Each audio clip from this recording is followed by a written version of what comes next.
Ladies and gentlemen, honourable members, can we please come to order? The purpose of this morning and today's deliberations is to listen to people who made submissions on the Constitution 17th Amendment Bill and the Superior Courts Bill. And that alone is the reason why we are here. You have the program before you, and you've received written submissions. I'm going to assume you've read those submissions, honourable members, and you understand their contents. So there's no need for those who appear before us to read it. I will ask those who appear before us, and I'll repeat this when other people arrive. I don't expect you to read your submission to us. I want you to address the key salient points in the submissions.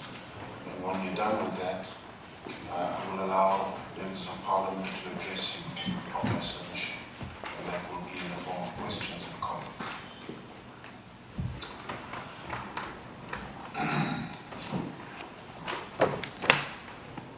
Al-Jama'a, have I pronounced it correctly? That's correct, Mr. Chairman. Well, it doesn't tell me who you are, the two of you. And so can we begin by asking you to introduce yourselves by name? Good morning, Mr. Chairman and honourable members of the Portfolio Committee, ladies and gentlemen, Assalamu alaikum. Good morning, or very good morning. My name is Hanif Hendricks. I am the party leader of Al-Jama'a, which is a registered political party, and we contested the 2009 national elections. On my right is Muhammad Bedford, who is the deputy leader of the party, and myself and Mr. Bedford is representing the party with regard to this submission, and I'd like to thank you for this opportunity.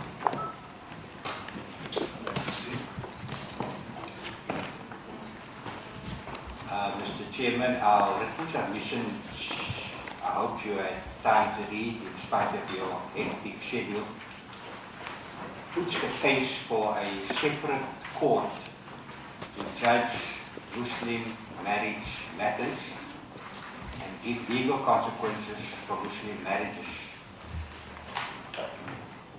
Hundreds of court days have been spent over the past 2 years to deal with matters arising out of a Muslim marriage, and Al-Jama'a has asked that these resources be redeployed to a separate court.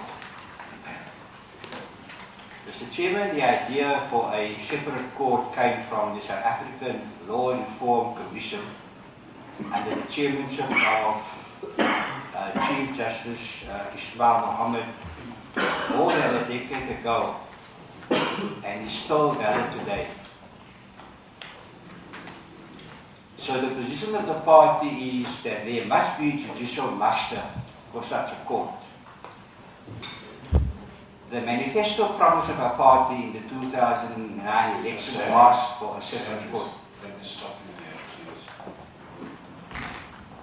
Have you read the Constitution 17th Amendment Bill? Yes, I have, Mr. Chairman. Have you read the Superior Courts Bill? Yes, Mr. Chairman. So you're familiar with That's the correct, contents? yeah. Right. Neither of these two pieces of legislation deal with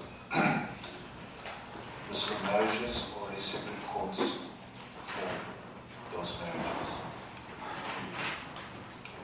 Mr. Chairman, with your permission, the previous version of the Superior Courts Bill made provision for specialist courts. We know that in the latest version, those specialist courts have been set aside for a later date. And why do you think that is? I'm sure, like me and millions of other Muslims, you must be aware that on the program of the Department of Justice and this committee is a Muslim marriages bill that is due to be tabled. Is that not where you should address the issues you wish to address us today? And are you not being premature in using this forum for matters that are not contained in the pieces of legislation that we're considering? Mr. Chairman, the 17th Amendment Bill makes a proposal that the Constitutional Court be converted into an apex court, not only for constitutional matters, but for general matters. We feel that that scope is too broad and should, for example, exclude matters relating to religious doctrine. And that's why we feel it is relevant to address your committee with regard to that amendment, because that will later impact any other legislation that will arise out of the Constitution, which may also include the Muslim Marriages Bill, which has not seen the light of day after nearly 2 decades of deliberations on the issue. And it is our view that it's unlikely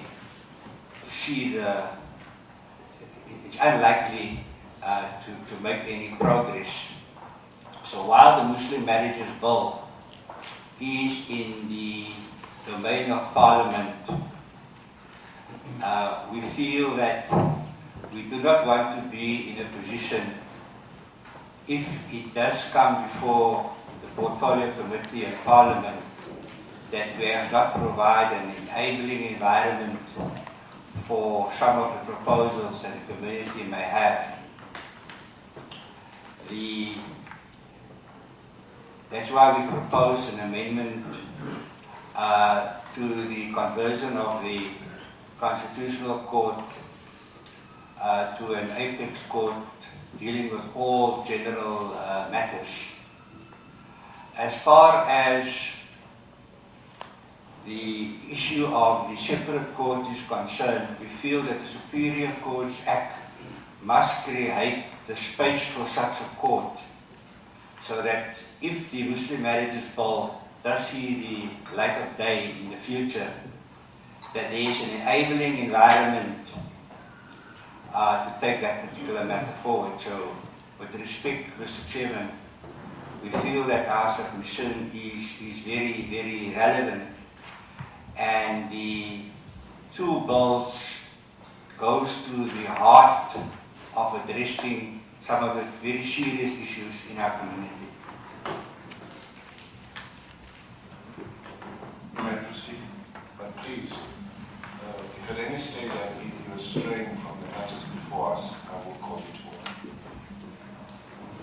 I understand, Mr. Chairman.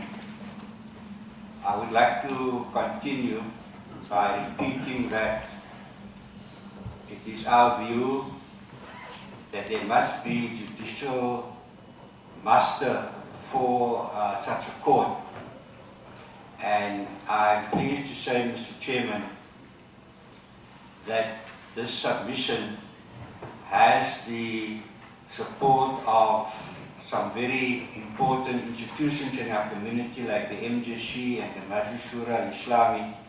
And it is a pleasure for me to present the submission after having this broad consensus.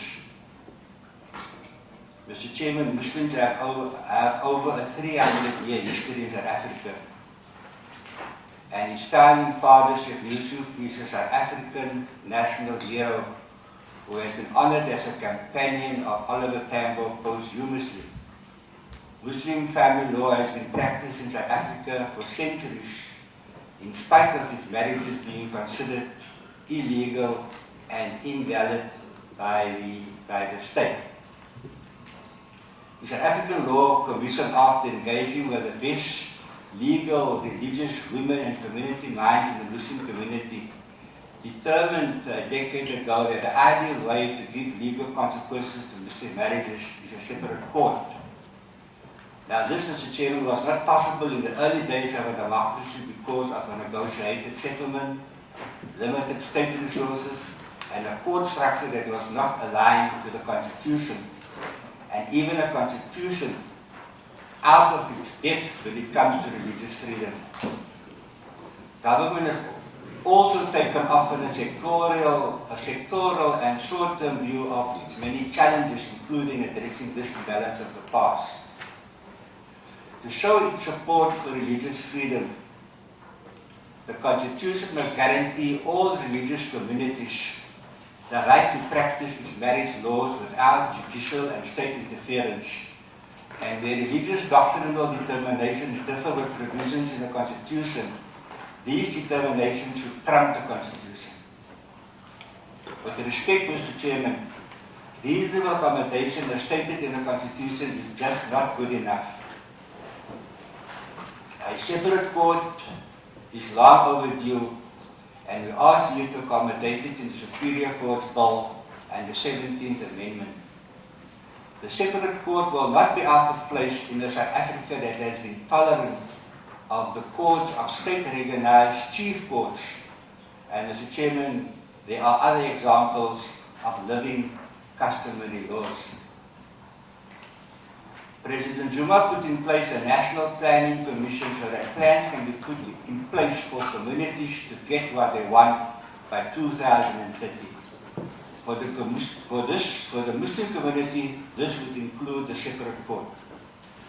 If the Muslim community was patient enough to wait for over 300 years for some of its freedoms, there is no reason why it cannot wait a few more years for the separate court to be fully operational. It is unacceptable that the dignity of Muslims continue to be harmed 17 years into our democracy. No one will have a quarrel that many Muslims play their part in liberating South Africa for the benefit of all South Africans. Mr. Chairman, in this Parliament is still pleading poverty. If we look at the submission of the Law Commission, they did not proceed with a separate court because of limited state resources. The Muslim community asked for a commission of inquiry to deal with this matter, but because of limited state resources, it did not proceed. So the position of Al-Jamaah is if this Parliament is still pleading poverty, then position our separate court in the regional courts, like it was done for the civil divorce courts. Appeals can then be heard in the High Court with judges drawn from a specialist list. The whole concept of the specialist list has been extensively dealt with in the previous version of this bill. And we feel that the training envisaged in the previous version creates the space for us to train the Qadis that Chief Justice Ismail Mohammed referred to. Like hundreds of magistrates are being trained today to become more fit and proper to deal with matters in the regional court. Mr. Chairman, to conclude, the Muslim community has provided our country with a Chief Justice, 2 Ministers of Justice, several Muslim judges themselves who went for lessons on Muslim marriage law. Surely we have the human resources that can implement the South African Law Commission determination that a separate court be supported